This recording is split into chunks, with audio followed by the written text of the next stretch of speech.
అవకాశం ఉంది. మకర రాశి.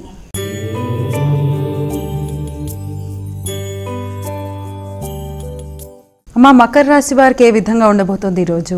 మకర రాశిలోకి వచ్చే నక్షత్రాలు మనం తీసుకుంటే ఉత్తరాషాఢ 2, 3, 4 పాదాలు, తర్వాత శ్రవణం 1, 2, 3, 4 పాదాలు, ధనిష్ట 1, 2 పాదాలు కలిపి మనం మకర రాశిగా తీసుకుంటాం. కాబట్టి వీళ్ళు ఈ రోజున మాట ఇచ్చేటప్పుడు వాగ్దానాల విషయంలో కానీ, ఆదాయాల విషయంలో కానీ, రావాల్సిన విషయాల్లో కానీ కొంత జాగ్రత్తగా వ్యవహరిస్తూ ముందుకు వెళ్ళాలి.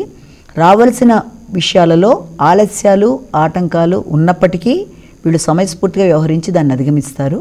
అలాగే సాంఘిక సంబంధాల విషయంలో, ముఖ్యంగా వృత్తి విషయంలో కానీ, లేకపోతే సంతానానికి సంబంధించిన విషయాల్లో కానీ ఆకస్మికమైన వార్తలు కొంత ఆలోచనని రేకెత్తించే విధంగా ఉండడం మొదలైన వాటికి ఆస్కారం ఉంది.